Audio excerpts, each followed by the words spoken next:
Les matins de France Culture, Guillaume Erner. 7h43, alors figurez-vous qu'en quatrième de couverture de Libération, on trouve un portrait de Didier Raoult et le célèbre médecin marseillais dit « Je m'amuse, je reste curieux, je lis beaucoup, une centaine de livres par an, là, je viens de terminer Guerre de Céline ». Et c'est une phrase que l'on entend énormément. Alban Cerisier, bonjour. Vous êtes l'éditeur de Guerre de Céline chez Gallimard. Donc, vous en êtes à combien d'exemplaires vendus aujourd'hui ?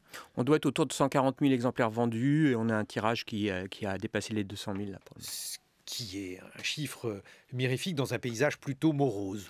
Oui, c'est sûr, et a fortiori pour un texte d'un écrivain décédé, ancien, et voilà, donc forcément on est sur un cas de figure tout à fait particulier. Oui. Et c'est la raison pour laquelle j'ai décidé effectivement de consacrer cette émission non seulement au livre mais au phénomène et de vous inviter, vous également, Nicolas Offenstadt, bonjour. Bonjour. Vous êtes maître de conférence à l'université Paris 1, spécialiste de la Grande Guerre. Alban Cerisier, il faut tout d'abord nous dire quelle est l'histoire un peu de ce livre qui est une histoire tout à fait particulière.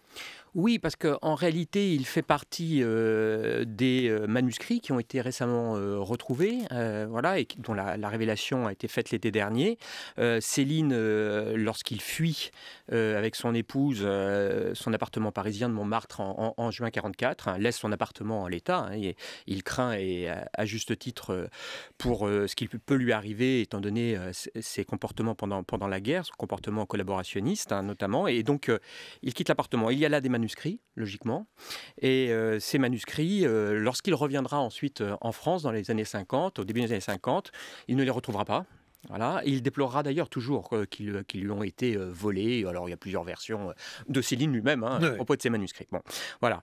Manuscrits disparus pendant toutes ces décennies et donc récemment retrouvés, en tout cas certainement intégralement pour partie. En réalité, on n'en sait rien. La seule chose que l'on sait, c'est lorsque nous les avons vus, puisqu'ils ont été restitués aux ayants droit de Louis-Ferdinand Céline, lorsque nous les avons vus, nous avons bien identifié qu'il y avait là notamment 4 grands ensembles, dont une liasse qui correspond à ce que Céline avait comme projet autour de d'un récit romancé, bien entendu, de la guerre. En fait, c'est certainement d'ailleurs une partie d'un prolongement de ce qu'était dans son esprit le projet de Mort à crédit, son deuxième roman qui devait être beaucoup plus ample que celui que nous connaissons comme publié aujourd'hui. Et puis il y a également une autre liasse qui correspond à Londres, roman que nous avons publié en octobre, qui est la suite de Guerre, un ensemble sur Casse-Pipe, qui est plutôt la période de formation militaire de Ferdinand, son héros, et enfin une légende, dite la légende du roi Krogold. Voilà, donc 4 ensembles bien identifiés. Qui explique donc, alors, même s'il y a différentes versions, parce que là aussi les Céliniens, c'est un monde à part, et ce monde débat de l'existence, du vécu, de l'histoire de ces manuscrits, mais on comprend donc que Guerre, qui a été écrit juste après le voyage, c'est ça, en 1934 ? Voilà, oui, voyage c'est 32, il écrit ce texte-là en 34. Et voyage qui a un très fort succès en France à l'époque. Oui, prix Renaudot, 100 000 exemplaires. Céline ne cessera de dire qu'il est un auteur qui le publie et qui tire à 100 000 exemplaires. Donc, dans la foulée, il aurait pu reprendre ce manuscrit Guerre, puisque c'est vraiment un premier jet que vous avez édité là, et poursuivre sur sa lancée. Mais ce manuscrit lui a été dérobé, ou en tout cas a été... Oui, et il est resté en l'état parce que certainement aussi Céline a mené en même temps son récit de l'enfance de son héros, Ferdinand, qui est donc mort à crédit. Et donc, c'est cette partie-là qui a finalement eu le plus d'attention et qui l'a fait aboutir en 1936. Donc il y a une part qui est restée là, intacte. Seconde question, c'est un roman qui porte sur la Première Guerre mondiale, roman autobiographique. Bon, ça c'est toute la question. C'est un grand débat. Bon, à coup sûr, c'est un roman. En tout cas, dans l'esprit de Céline, c'est un roman, c'est une fiction, et c'est pas plus un récit autobiographique ou pas moins, je dirais, que Voyage au bout de la nuit. Voilà, faut pas oublier que on retient beaucoup de Voyage au bout de la nuit. La phrase, ça a commencé comme ça. On oublie qu'il y a une petite préface, un avant-propos, Voyage au bout de la nuit de Céline, où il dit qu'il a écrit ce livre les yeux fermés, de l'autre côté de la vie. Voilà. Donc la démarche de Céline quand il écrit Voyage au bout de la nuit, mais aussi quand il écrit Guerre, c'est exactement celle de Kafka, c'est quand il commence à écrire le procès, c'est un regard intérieur. Donc on est dans un substrat biographique à l'évidence et une invention romanesque tout aussi évidemment. Il est question d'un soldat blessé. Oui, parce que c'est Ferdinand, c'est son héros. Il est blessé sur le front au moment où on est encore dans cette guerre de mouvement, dans les Flandres. Et Céline, de fait, c'est-à-dire Louis-Ferdinand des Touches, a lui-même été blessé, à ce moment d'ailleurs précis dans les premiers mois de la guerre, hein, en octobre 14, fin octobre 14, il a été lui-même blessé. Il a d'ailleurs été cité lors de son régiment pour cela, et soigné un peu comme son héros, bien sûr. Mais la matière biographique, son substrat est transformé. Donc il y a quelque chose de très ironique dans la relation de l'écrivain à son réel. Attention, il écrit ce texte en 1934, c'est-à-dire 20 ans après les faits. Hein, donc c'est pas un document journalistique non plus, ou un témoignage en tant que tel. Est-ce que c'est un document historique, Nicolas Offenstadt ? Ah oui, indéniablement, c'est un document historique. Il faut rappeler aussi dans le contexte général, c'est que la Grande Guerre a été tout de suite médiatisée et transmise par le roman. Donc, et par le récit. C'est-à-dire que les écrivains... On a pu lire que c'était le grand écrivain de la Grande Guerre, Céline. Alors, peut-être aujourd'hui, mais il y en a eu d'autres et il faut peut-être... Il y a une justification à ça, si vous voulez, c'est qu'il y a eu énormément d'écrivains d'écrivains combattants d'ailleurs, qui ont été dans les tranchées, qui étaient en première ligne. Le premier qui a eu le Goncourt, c'est Henri Barbus, mais il y en a ensuite toute une série, Maurice Genevoix, qui a récemment été panthéonisé par le président de la République, mais d'autres qui sont plus oubliés, comme Georges Duhamel, et beaucoup d'écrivains donc.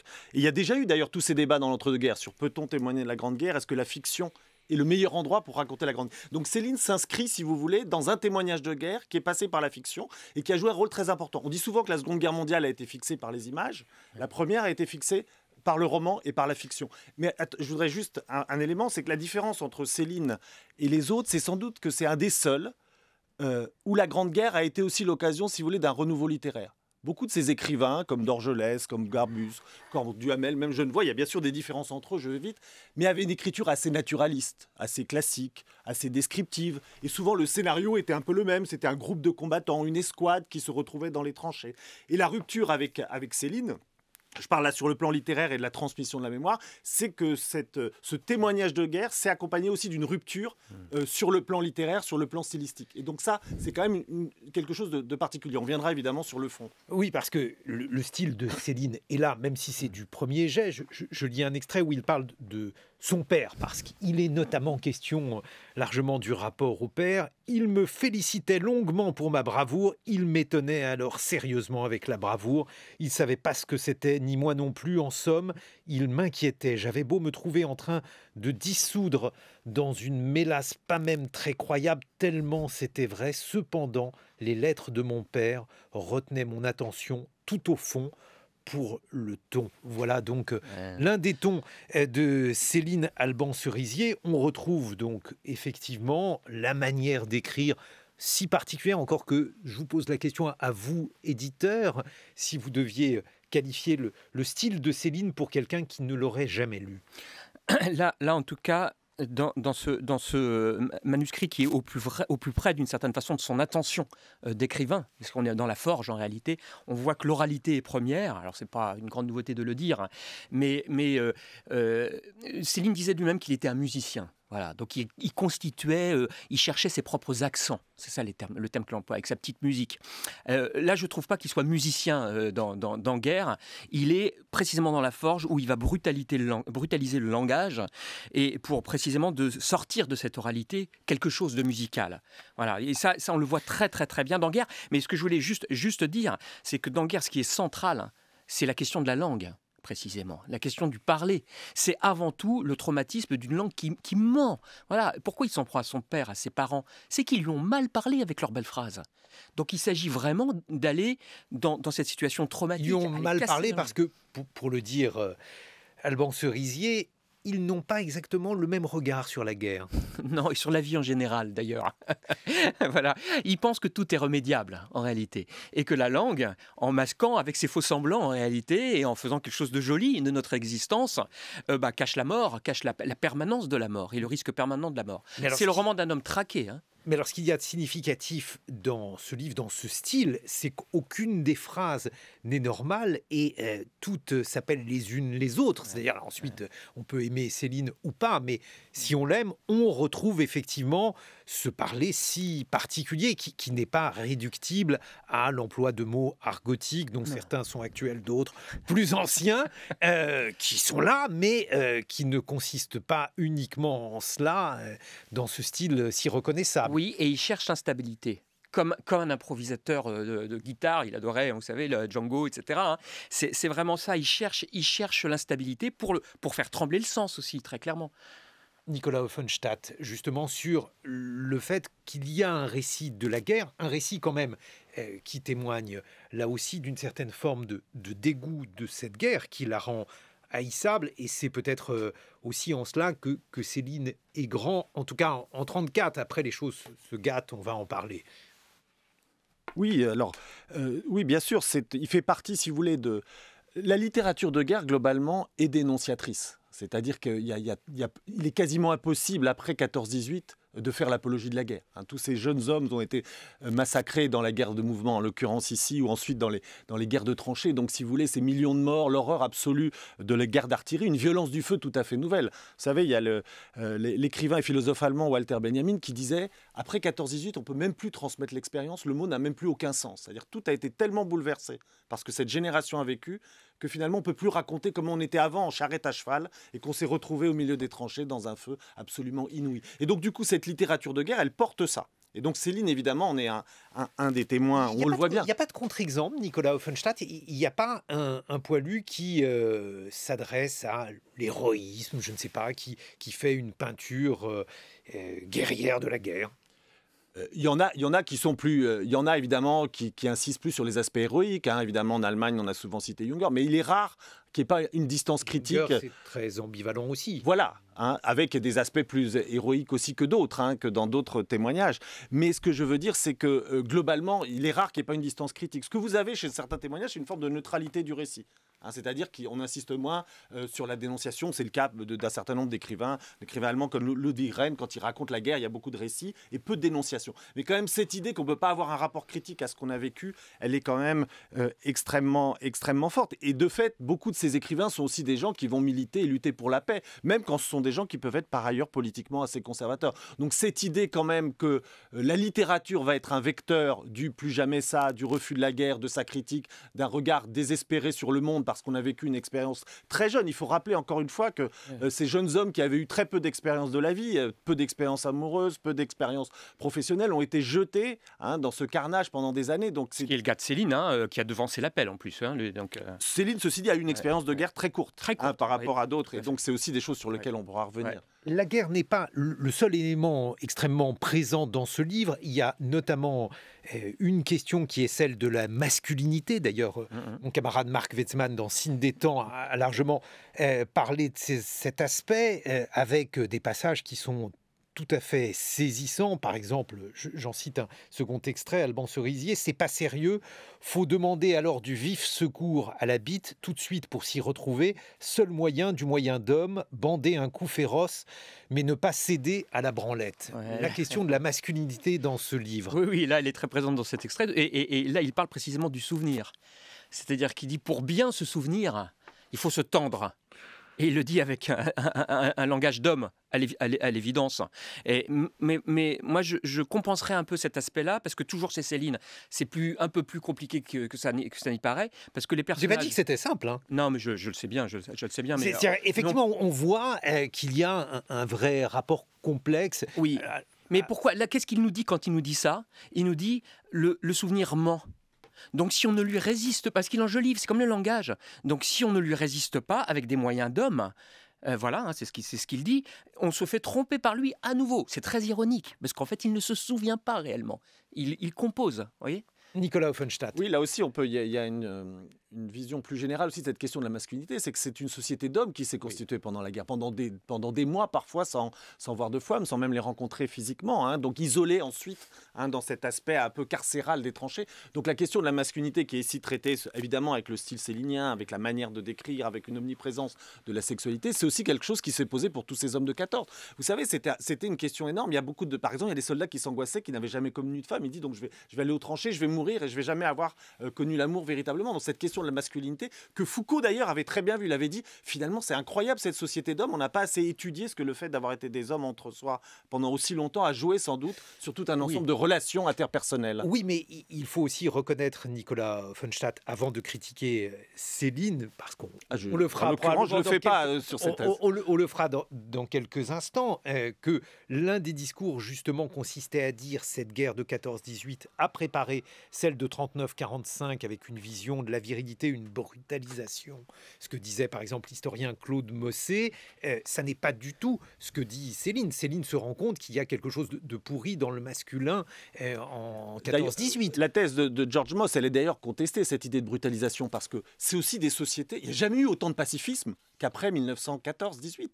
Donc c'est pas vrai, cette idée d'un lien direct, d'une brutalisation des soldats qui seraient devenus déjà des pré-nazis ou ensuite des hommes violents prêts à en découdre, ça correspond pas aux sociétés de l'entre-deux-guerres. C'est des sociétés qui par ailleurs ont aussi fait tout un ensemble de progrès démocratiques. Le pacifisme est omniprésent. Il y a un des meilleurs observateurs de la vie militaire qui dit « Jamais je n'ai vu autant d'antimilitarisme que dans les années 20. » Donc il faut faire attention à cette lecture. La société de l'entre-deux-guerres, c'est une société du rejet de la guerre, c'est une société où le pacifisme, ou de multiples variantes, il n'y a pas évidemment une vision unique des choses, est quand même omniprésent. Donc elle est très discutable, cette thèse de la brutalisation. Mais justement, là, elle est largement nuancée chez Céline.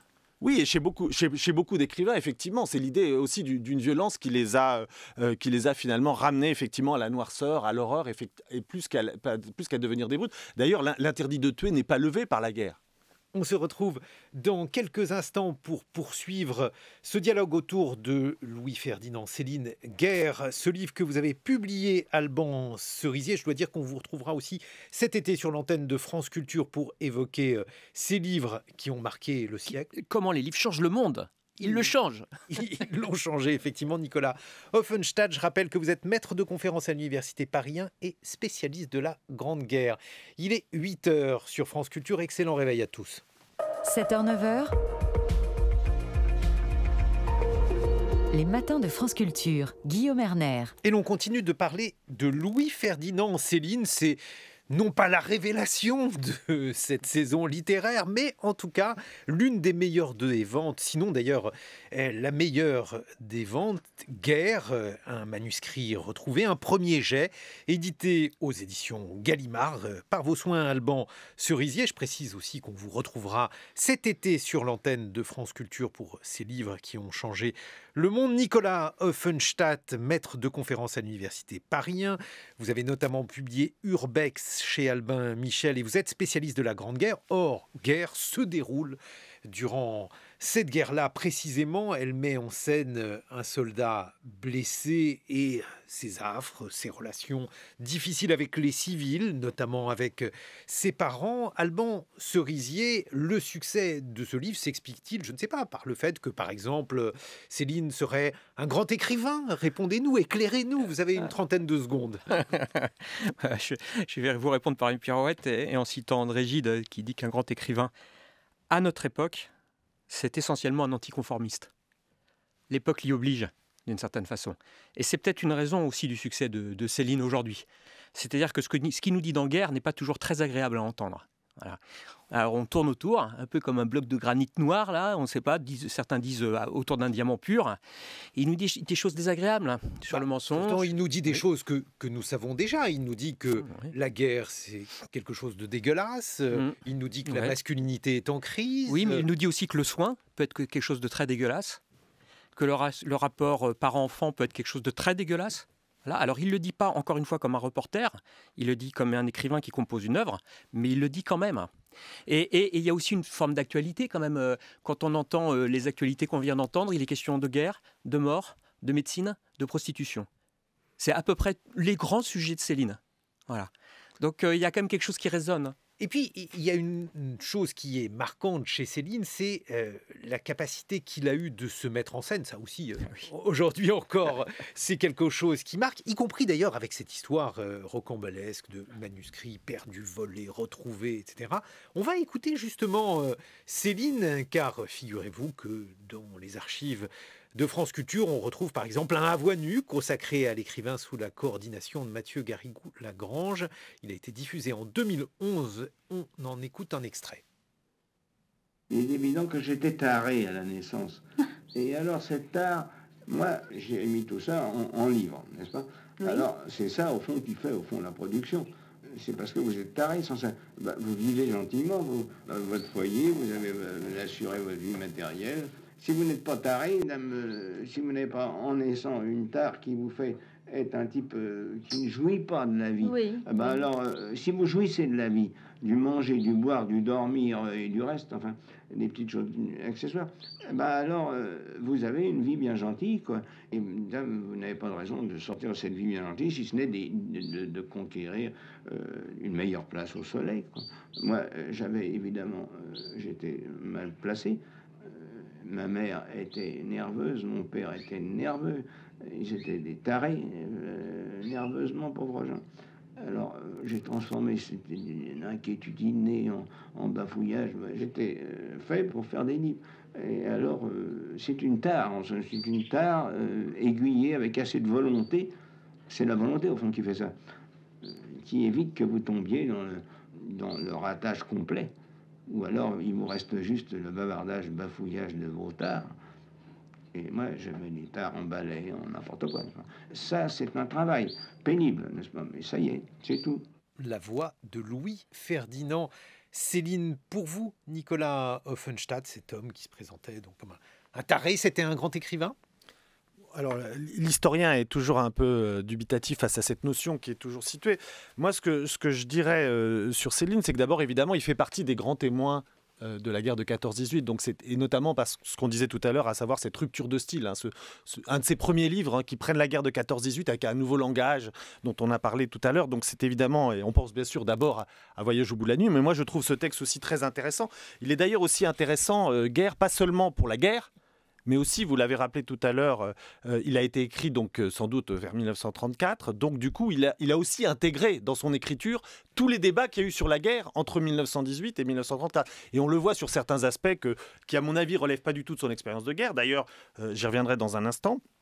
Mais qui relèvent de tous les débats qu'il y a eu dans les années 20 ou dans les années 30 sur les suites de la guerre. C'est le cas notamment sur les conseils de guerre. En fait, on n'a pas cessé pendant les années 20 et les années 30 de débattre des conseils de guerre. Or, lui n'y a pas été tellement confronté et je pense que là, il retranscrit des débats. Donc, c'est assez intéressant sur ce point. Là où moi, j'ai quand même une difficulté, c'est difficile quand même de lire Céline et de ne pas accorder plus d'importance quand on a lu, et ce que j'ai fait, moi, ces pamphlets proprement dégueulasses sur antisémites qui arrivent peu après ce livre d'ailleurs, et notamment Bagatelle pour un massacre, c'est quand même une abjection. Donc, comment est-ce qu'on peut dire simplement que Céline est un grand écrivain sans avoir en tête l'abjection quand il dénonce dans un mélange de sang et de sexe les juifs négroïdes à longueur de page, alors que ces juifs sont persécutés en Allemagne, qui seront ensuite exterminés et qui continuera pendant la Seconde Guerre mondiale. Donc moi, j'ai du mal avec ce terme de grand écrivain quand on a lu, et je les ai lus, moi, ces textes. On dit toujours, il a écrit. Moi, c'est illisible. Hein, c'est un flot d'horreur qui est porté sur des gens, sur des accusations complètement folles. Et donc, du coup, il y a quand même un problème dans le rapport à la littérature quand on a pu écrire ça. Hein, et qu'on a pu écrire ça dans un contexte où on savait très bien que ce n'était pas simplement des mots et que ça n'avait pas de conséquences. Donc, c'est quand même beaucoup... Et d'ailleurs, et c'est des mots qui sont écrits pour blesser, hein. Et d'ailleurs, il participe d'ailleurs à l'extermination qui a lieu. Donc, Nicolas Offenstadt. Pour moi, de ne pas contextualiser aussi Céline. Et d'ailleurs, j'ai été un peu étonné dans la préface que je trouve moi assez exécrable sur ce plan-là, c'est-à-dire que tout ça disparaît. Il y a une phrase notamment qui m'a... La préface est de François Gibault. Oui, alors je trouve ça incroyable. La Seconde Guerre mondiale est présentée... François Gibault, juste pour dire en deux mots qui il est, c'est un avocat qui a dédié une grande partie de sa vie à Céline. Et qui a né l'ayant droit. Voilà, ce qui explique... La question n'est pas de la légitimité de la préface, mais de ce qui est dit sur le plan historique. Oui, quand il explique que la Seconde Guerre mondiale, comme si c'était de rien n'était, deux nations chrétiennes qui s'affrontent l'une contre l'autre une nouvelle fois, pas un mot sur le nazisme. Après tout, la Seconde Guerre mondiale, c'est pas deux nations chrétiennes qui se raffrontent, hein. C'est évidemment une montée à la guerre dont le nazisme est un des facteurs centraux. Parler de l'œuvre de Céline après la guerre comme une géniale apothéose, considérer que la vision du monde de Céline aurait pu le changer. Alors, est-ce qu'il fallait changer le monde avec Bagatelle pour un massacre?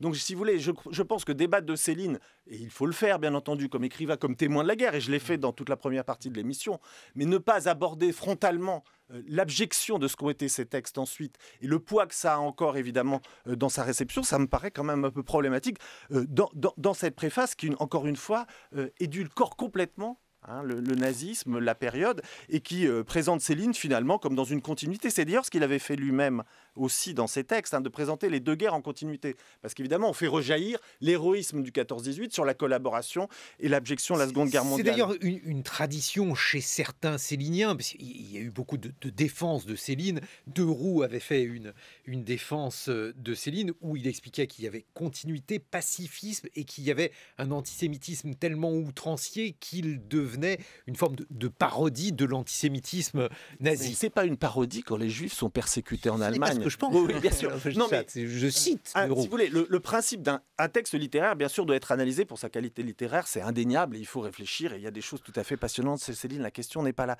La question, c'est qu'un texte, c'est aussi un contexte. Surtout quand c'est un texte qui prétend avoir une prise sur la réalité et dénoncer des choses qui ont lieu. Et ça, c'est quand même fondamental. Et ce contexte, c'est celui des années 30. C'est celui de la montée du nazisme. 1937, on est au moment où, évidemment, les lois antisémites en Allemagne battent leur plein et vont encore cesser de s'accroître. Lorsqu'il écrit ensuite la suite, les Baudrats, l'école des cadavres, ensuite ce sera la montée vers la Seconde Guerre mondiale, puis la Seconde Guerre mondiale. Donc ces textes ont un contexte. Il ne s'agit pas seulement de littérature, il s'agit d'un meurtre de masse et d'un génocide qui est commis, et d'un texte qui les accompagne, qui les encourage et qui leur donne une arme intellectuelle. Donc on ne peut pas sortir un texte de son contexte. Alors Alban Cerisier. Oui, sur le fond, on est tout à fait d'accord, et le caractère ignominieux des pamphlets n'est pas à mettre en question.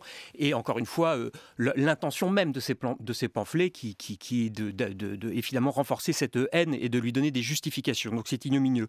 La réalité de ce texte-là dont on parle aujourd'hui, Guerre, c'est qu'il est de 1934, qu'il n'est absolument pas question de ces sujets. Il est centré sur Bien sûr, mais la question portait sur Céline en général. Voilà, alors sur Céline en général, moi j'ai toujours cette phrase de Malraux qui doit dater de 51, qui dit c'est sans doute un pauvre type, mais c'est certainement un grand écrivain. Je veux dire, voilà, Céline, c'est ça. Mais la fascination le fait de le présenter, Alban Cerisier, oui. alors vous n'êtes pas l'auteur de ce texte, Oui. et on l'a bien compris, mais le fait de le présenter sans référence à... Mais est-ce que les éditions de Voyage au bout de la nuit, aujourd'hui, en folio, font référence au pamphlet? Oui.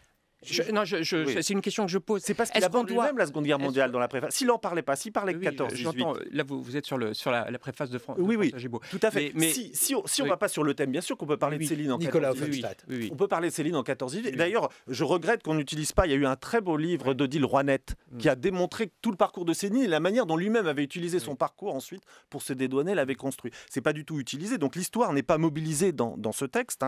Ça a été publié au Belles Lettres. Donc c'est une historienne spécialiste de 14-18. Elle montre notamment tout un ensemble d'éléments de construction de Céline en 14-18. Mais c'est l'auteur lui-même qui vient sur la Seconde Guerre mondiale en disant cette chose tout à fait banalisée et relativisée. Céline a côtoyé la mort à plusieurs reprises en 14-18 et en 44-45. C'est quand même pas le même contexte que lorsqu'on est un soldat mobilisé. Il faut rappeler pourquoi... Et lorsqu'on est un collaborateur qui fuit... Il faut rappeler en 44-45 ce que faisait Céline.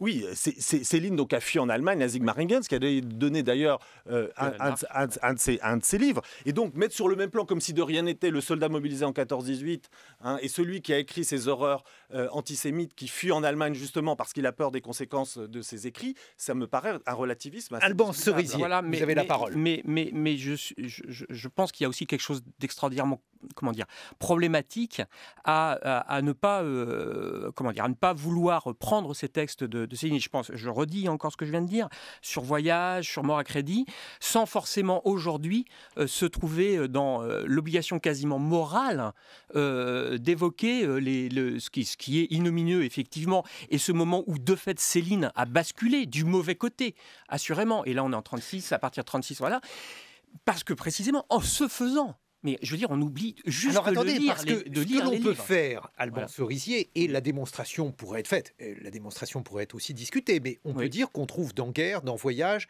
les prodromes de l'antisémitisme célinien, Par exemple, cette manière particulière, ressentimenteuse Oui. de voir la guerre, cette façon de décrire les faibles par rapport aux puissants, de considérer qu'on a été de la chair à canon et que d'autres se sont gobergés, ont notamment pu profiter d'une vie plus douce, des femmes dont on a été privé, puisque ce fut un thème extrêmement important dans l'antisémitisme d'avant-guerre. Ce que je veux dire par là, c'est que même si ce texte n'est pas antisémite, on peut le considérer comme un... Il ne l'est pas, assurément. De fait, il ne l'est pas Il ne l'est pas du tout. Mais Enfin, je veux on dire, peut considérer que c'est le voyage au sein d'une cervelle qui, si elle ne l'est pas déjà antisémite, va le devenir et qu'on peut trouver un certain nombre oui, mais là, je d'éléments trouve de que vous découvrement. regardez beaucoup la cervelle et pas beaucoup le texte. Pardon, mais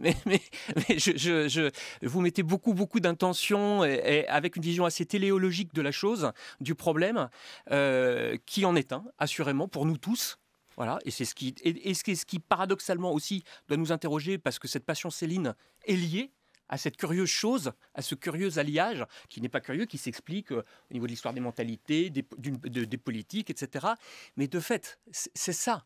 Alors, parce qu'il y a aussi beaucoup de contre-exemples. C'est-à-dire Oui. que dans l'édition, il y a eu des polémiques, dossier Rebattet, où on a publié donc ce livre qui s'appelait Dossier Rebattet, d'ailleurs, Oui. pour ne pas avoir... Oui, de la même façon que pour Mein Kampf, enfin, Hitler n'est pas un écrivain. Alors, C'est on différent. va mettre Hitler Ouais. à part, on va en reparler dans quelques instants, mais en tout cas, en ce qui concerne le dossier Rebattet ou bien Drieux-La Rochelle, on a affaire à des individus dont l'antisémitisme n'est pas questionnable, mais en revanche, il ne suscite pas du tout la même passion.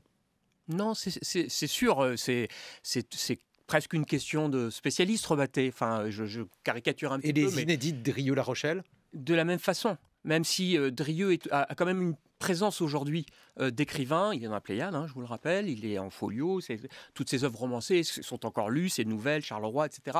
Il est quand même encore présent dans le paysage, je dirais littéraire, voilà, ce qui est quand même beaucoup moins le cas voire pas du tout le cas de Rebattet, là pour le coup. Donc je pense que la question ne se pose pas exactement de la même façon. Et puis la vérité, c'est que Céline ne cesse de nous dire des choses très intéressantes sur l'existence, en ayant lui-même, précisément, en jouant nous-mêmes avec notre rapport difficultueux sur la dissociation entre le bien et le mal. C'est dans Voyage au bout de la nuit, je crois qu'il dit, ça aurait été si bien si on avait pu comme ça, si la nature nous avait permis si simplement de distinguer les hommes de bien et les hommes de mal. Mais c'est évidemment de lui dont il parle. Je veux dire, il n'y a aucun doute là-dessus. Donc il nous met, et c'est ça qui est extrêmement désagréable, sur cette chose totalement incompréhensible pour nous, en première instance, qui est cette profonde contradiction des hommes. Voilà, c'est ce dont il nous parle.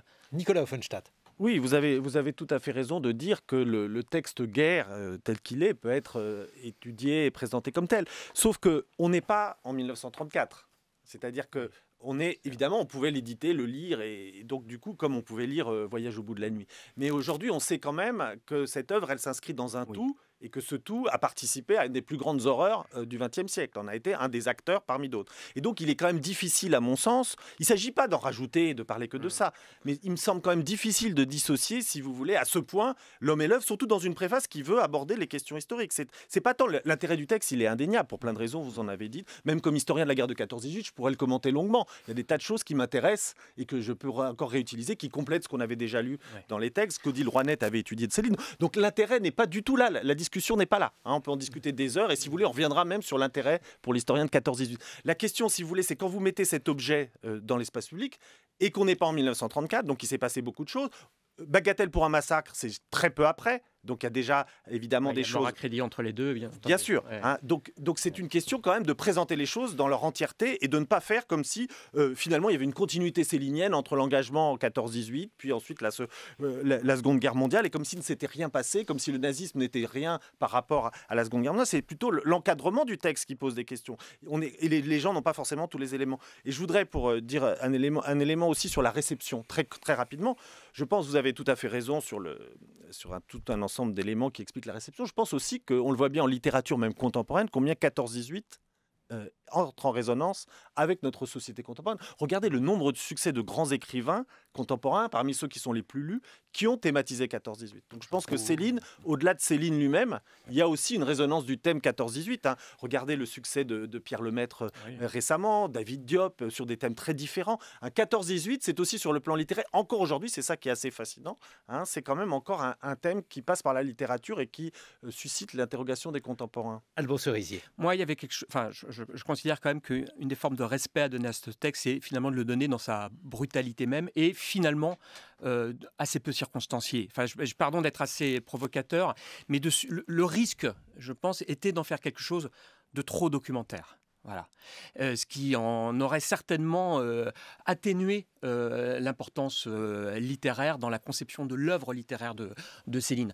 Voilà. Bien sûr, il y aura un autre moment qui est très important qu'il ne faut pas oublier, c'est que ces textes, je parle de Guerre, mais aussi de Londres, et de qui suivants, vont être intégrés à la Pléiade, dans le corpus de la Pléiade, avec un appareil critique, etc. Là, l'enjeu était de donner ces textes au grand public et de ne pas en faire aussi une affaire de spécialistes, de les donner dans leur entre guillemets fraîcheur littéraire, et assez rapidement parce qu'il y avait une grande attente.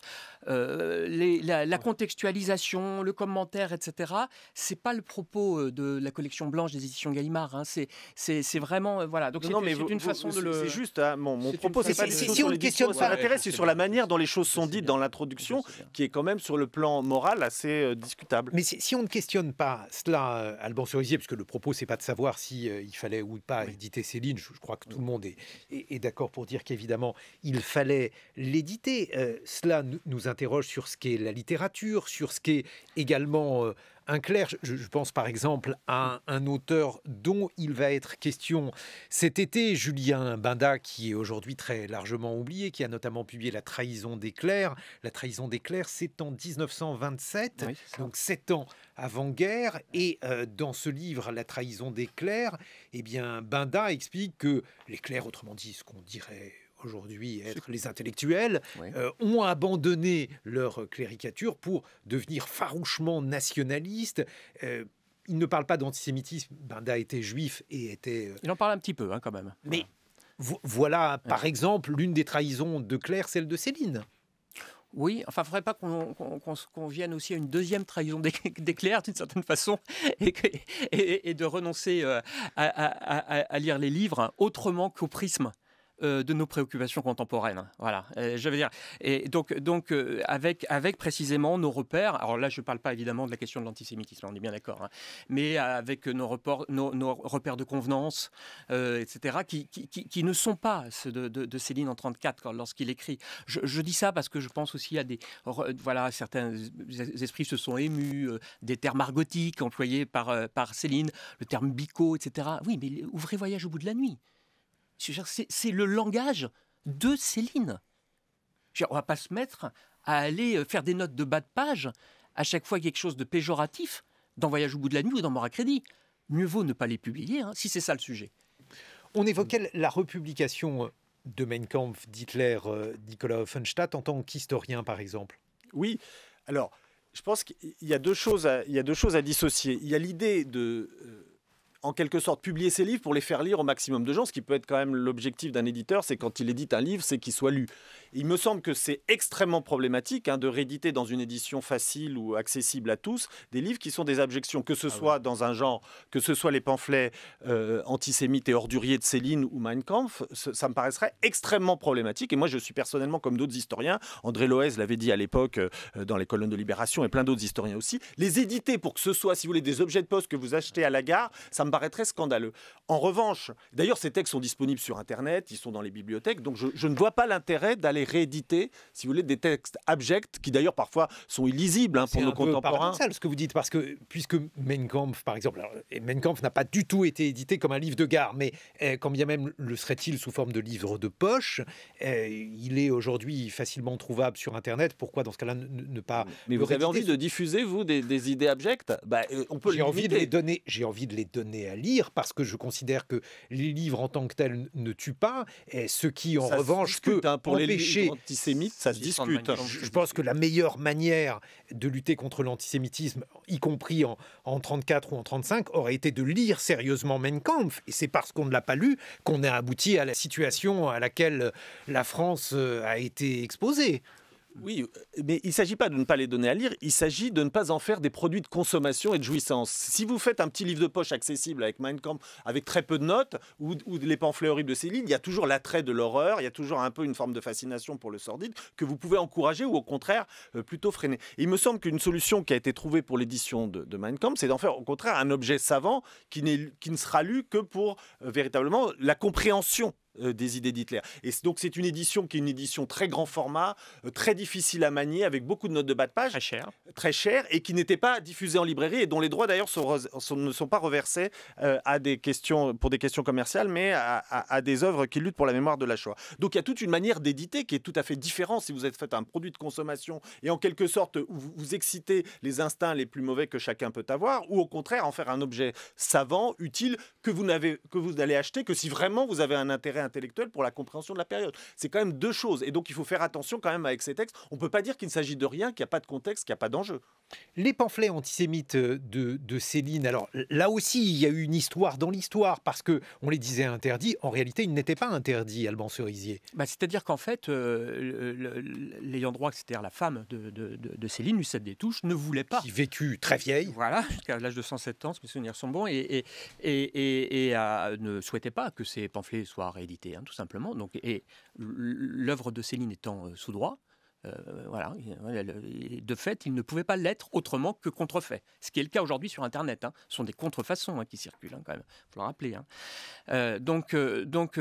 Et là, aujourd'hui, avant sa disparition, Lucette des Touches avait exprimé son souhait de voir paraître une édition scientifiquement éditée, des pamphlets. Alors là, qu'en est-il justement? Alors, ce projet a été suspendu parce qu'il y a eu une grande émotion, comme chacun sait, au moment où le projet en a été annoncé.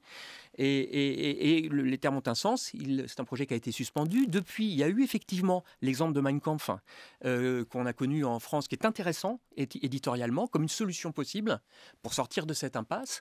Donc, la volonté, d'une certaine façon, de donner une édition aussi bien et aussi sérieusement édité que a pu l'être dans un autre genre, le Mein Kampf d'Hitler, bien entendu, est une hypothèse qui n'est pas du tout abandonnée. Au contraire, je pense que c'est quelque chose vers quoi, c'est un modèle vers quoi on peut aller, peut-être pas exactement la même chose, mais proche. Mais alors, ça veut dire, bon, là on fait de l'édition fiction, ça veut dire que ces textes ne rejoindraient pas, par exemple, la Pléiade Céline? Pour moi, ça n'aurait pas de sens. Voilà. Pour moi, ça n'aurait pas de sens. La Pléiade, tout aussi précieuse que puisse être cette collection, n'est pas une collection faite pour une diffusion limitée. Je veux dire, il y a des affiches, il y a de la PLV, comme on dit dans le monde commercial. Donc, non, c'est pas possible. Nicolas Offenstadt. Oui, moi, comme historien, je suis évidemment ni pour la censure, et je suis pour l'accès maximum à tous les textes, parce qu'on a besoin de tout lire et de tout connaître. C'est une évidence. Même pas la peine de la commenter plus loin. En revanche, il faut quand même situer ces textes, on l'a dit et je le répète, dans un contexte où ils étaient meurtriers. Ce sont des textes meurtriers, les textes de Céline. Donc ça a participé. Ils ont d'ailleurs été interdits. Donc on n'a pas à faire simplement là de la littérature. Donc parler de grand écrivain de littérature, bien sûr, il faut le faire et c'est important, mais il faut parler de textes meurtriers quand les gens étaient assassinés pour les mêmes idées qui étaient contenues dans ces textes. Et en plus, c'est particulièrement abject dans la manière dont c'est raconté. Donc la question est, a-t-on envie de diffuser ce genre de prose ordinairement? Ma réponse comme historien et comme citoyen est, ça n'a aucun sens. En revanche, effectivement, il y a des tas de manières. Aujourd'hui, en plus, avec Internet, on peut très bien faire des éditions qui n'auront aucun attrait pour des gens qui voudraient y lire des choses assez abjectes et qui seront largement suffisantes pour ceux qui pourront se documenter. Un mot de conclusion, Alban Cerisier. Est-ce que l'œuvre de Céline a changé le monde? Je ne crois pas qu'elle fasse partie des livres que vous avez abordés, que vous allez aborder dans votre émission d'été. Alors, elle ne fait pas partie parce que le voyage au bout de la nuit a déjà été beaucoup traité à cette antenne, je crois. Mais on aurait pu effectivement l'intégrer. Et ma conviction est que, assurément, oui, précisément dans sa capacité à inventer une nouvelle forme de langage. Vraiment. On retrouve Guerre donc aux éditions Gallimard. Donnez-nous quelques-uns des textes sur lesquels on va vous retrouver cet été, Alban Cerisier. Eh bien, on va parler par exemple du voyage au Congo de Gide, du manifeste du surréalisme de Breton, d'Aimé Césaire, enfin voilà. Et on est sur la période 1900-1945. Nicolas Offenstadt, on peut retrouver votre livre Urbex chez Albin Michel. Alors là, on est loin de Céline. On est loin de Céline et on est notamment dans les lieux abandonnés. On est quand même au cœur de l'histoire et de la mémoire. Merci à tous les deux de nous avoir donné votre point de vue sur Céline. Je vous